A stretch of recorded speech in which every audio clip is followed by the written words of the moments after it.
السلام عليكم، كيف الحال؟ ايش الاخبار؟ غيرت المحل لانه كل ما اصور عند شناطي هناك، مع انه هذاك المكان المريح واللي فيه له ضوء وفيه له كل شيء، كل واحدة تقول ابغى شنطة، ابغى انا تحجبت ما مت. يعني الشنط المحجبين ما يشيلوا شنطة، يشيلوا كيس. ايش فيه؟ ايش اخباركم؟ أم، قاعدة اسمع واحد من الشيوخ، يعني انا احبه مرة، المشاري ذا البدر، المشاري المهم. فقلت خليني أذكركم زي ما أنا كذا خطرت على بالي هذه الجملة، صلة الرحم.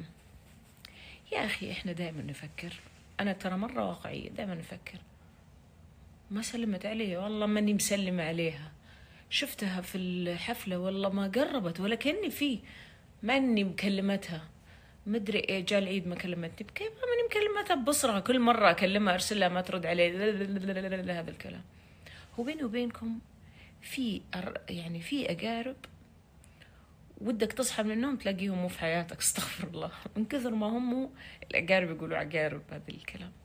ولكن لما نفكر أنه هي إيش اللي خلاني أقول لكم، سمعت قصة عن الرسول عليه الصلاة والسلام، كان في يوم عرفة، كان بيصلي، كان في يوم عرفة يبغى يدعي، رفع يدين ويبغى يدعي، بعدين رجع قال اللي إذا في بيننا أحد، بما معناه طبعا إذا في بيننا أحد قاطع صلة رحم يطلع عشان نبغى هذا الدعاء يستجاب. انسحب واحد من الرجال وطلع، قام كملوا دعاء، بعدين راح واحد طلع، بعدين رجع ثاني مرة، قال له الرسول فين رحت عليه الصلاة والسلام؟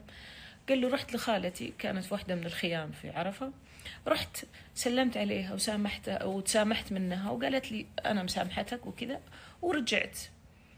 فيعني شوفوا قد ايش ما يقبل لنا دعاء.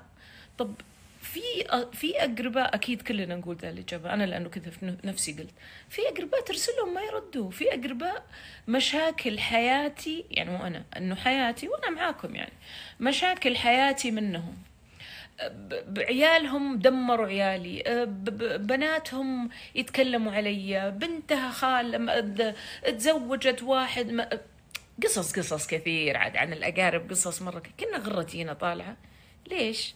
المهم قصص مرة كثير.